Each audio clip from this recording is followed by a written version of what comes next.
ngir seetal seeni loxo jëfandiku leen gel main Valda Val d'Afrique moo leen di may Sud Nutrition.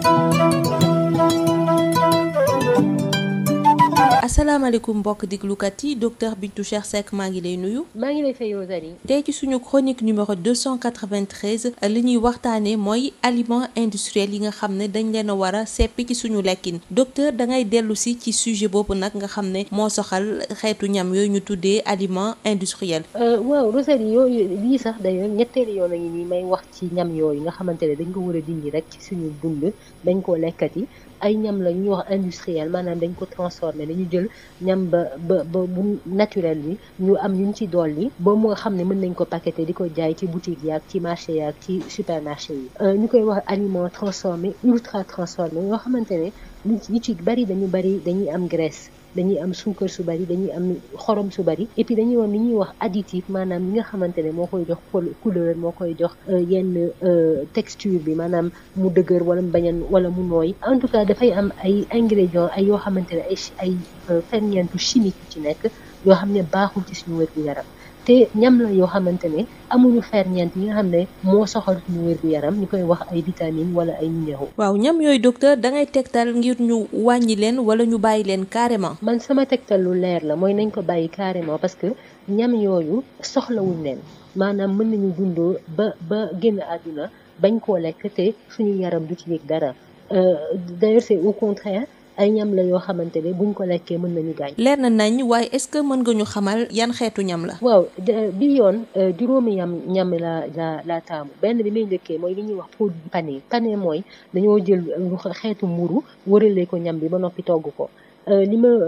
misaal li ma mën a joxe mooy li ñuy wax nuggets yi nga xam ne ñi dañuy jàpp ni ginaar la boo xam ne dañ ko wëralee ak mburu ba noppi daal di koy togg soit ñu firir ko wala ñu togg ko ci four.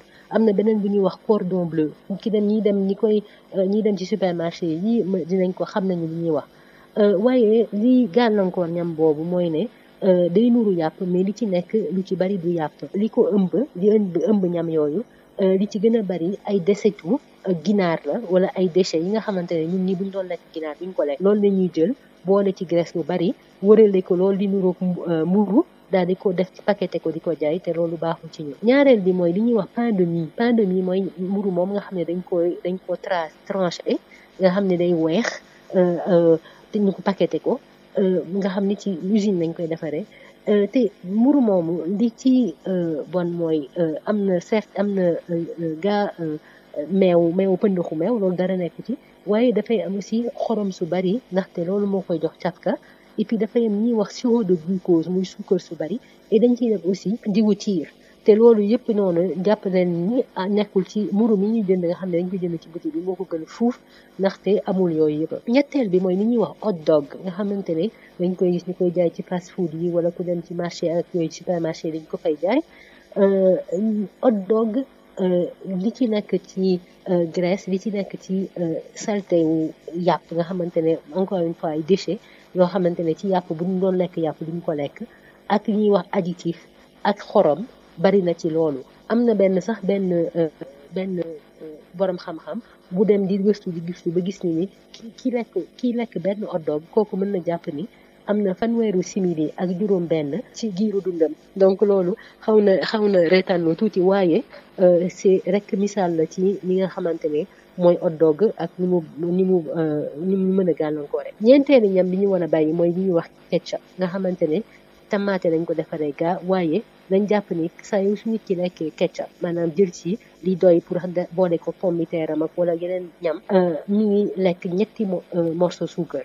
donc ñam bu bari suukar la te ketchup boobu mën nañ ko defar ci kër ga jël suñu ay tomate toggal ketchup bi suñu bopp. fi may mujjee mooy li ñuy wax bonbon gélifié maanaam ay tàngal la yoo xam ne dafay nooy lu ci bari sax day mel ni dañuy jël ay mala ay mën na nekk ours wala crocodile jësig wala ay fruits mel ni banaan ñu defaree ko tàngal bi mais tàngal bi day nuroog yooyu. dafay bari couleur parce que loolu mooy xam nga mooy attiré maanaam mooy tax xale yi di bëgg tàngal yooyu comme tàngal yëpp dañuy bari suukar dëgg la mais ñi bari bi ñu xamul mooy li tax mu mel ni caoutchouc mooy dafa am li ñuy wax gélatine te gélatine boobu porc lañ ko defaree maanaam ci mbaam lay jóge donc ñu koy wax rek pour ñi nga xamante ne bëgguñu lekk yàpp mbaam nañu jàpp ni tàngal yooyu yu ci bari ci gélatine mbaam boobu lañ ko defaree. dégg nañ la docteur lan mooy sa kàddu gu mujj. li may mujjee lu yomb la ngir am ñi wér gu yaram nañu jàpp ni nañu fexe ba bàyyi li bépp ñam boo xamante ne dañ ko transformé aliment industriel la ñu koy jaay li ñu war a def mooy tënku ci ñam yi nga xamante ne ñu naturel la ne ñuy ji la ak yu ñu mala la bu ñoo xamante ne xam nga yàpp bi yàpp naturel la ainsi de suite loolu moo ñuy indil wér gu yaram. nga fàttali suñu page Facebook. mooy Sud Nutrition ñu leen di ñaax ngeen gën a bari ñëw seet si ñu laaj ñu seen i laaj wax ñu ay thèmes yoo leen bëgg ñu waxtaanee it xam leen ni am na ay chronique audio ak vidéo ñu posté ci page. di gërëm Val d'Afrique di la jaajëfal docteur Bintou Cheikh Seck. jërëjëf Rosalie. ngir seetal seeni loxo jëfandiku leen gel main Valda Val d'Afrique. moo leen doon may Sud Nutrition.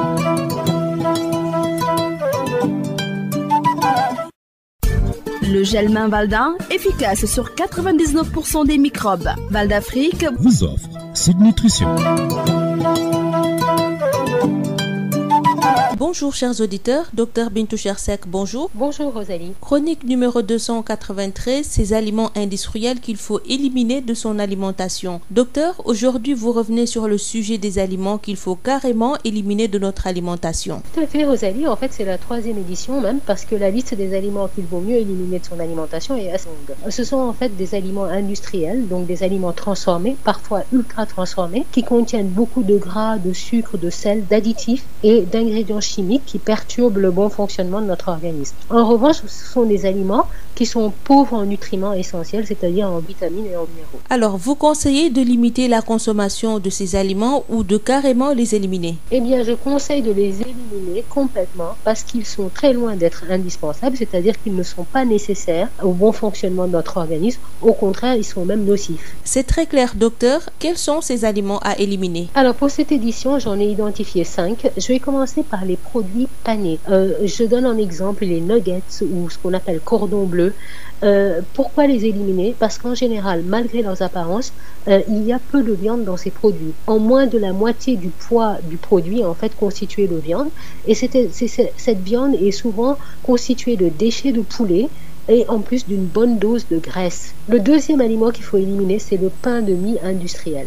Alors ce pain de mie, pourquoi l'éliminer? Parce qu'il est constitué non seulement de poudre de lait, en soi ce n'est pas mauvais, mais d'une quantité importante de sel pour donner du goût, du sirop de glucose, donc beaucoup de sucre, et en plus de l'huile de palme. Donc c'est autant d'ingrédients qui n'existent pas dans le pain de base qui est bien meilleur. Le troisième aliment qu'il faut éliminer, c'est le hot dog. Alors, il y a un fait un petit peu amusant, il y a un chercheur qui a suggéré par une étude scientifique que l'ingestion d'un hot dog enlève 36 minutes de vie saine à la personne qui le mange. C'est pour dire combien cette viande transformée, qui est bourrée d'additifs de sel et de graisse, est nocive. Le quatrième aliment qu'il faut éliminer, c'est vraiment le ketchup. Pourquoi? Pour la simple raison qu'il y a 3 morceaux de sucre dans chaque portion de ce produit qu'on peut fabriquer à la maison très facilement à base de tomates fraîches. Et le 5e et dernier aliment, c'est les bonbons gélifiés. Alors souvent, ce sont ces bonbons-là qui sont en forme d'ourson, de crocodile ou de fruits, qui sont très colorés d'ailleurs. Ils sont mous et caoutchouteux, donc on les mâche pendant longtemps. Bon, comme tous les bonbons, ils sont composés principalement de sucre, ça c'est un fait. Mais ce que beaucoup ignorent, c'est que ce qui leur donne ces textures caoutchouteuses, c'est la gélatine, mais pas n'importe quelle gélatine, mais la gélatine de porc. Et c'est important à savoir pour ceux qui ne mangent pas de porc. C'est bien noté, docteur. Quel est votre dernier mot? Mon dernier mot est très simple, c'est que pour une meilleure santé, il faut manger le plus frais possible. En d'autres termes, plus on évite les aliments industriels, quels qu'ils soient, mieux on se porte. La page Facebook, c'est Sud Nutrition. Nous vous invitons à venir encore plus nombreux nous poser vos questions, nous suggérer des thèmes. Et sachez qu'il y a des chroniques audio et vidéo qui sont postées sur la page. Merci à Val d'Afrique et à vous, docteur Bintou Cheikh Seck. Merci Rosalie. Le gel main Valda, efficace sur 99% des microbes. Val d'Afrique vous a offert Sud Nutrition.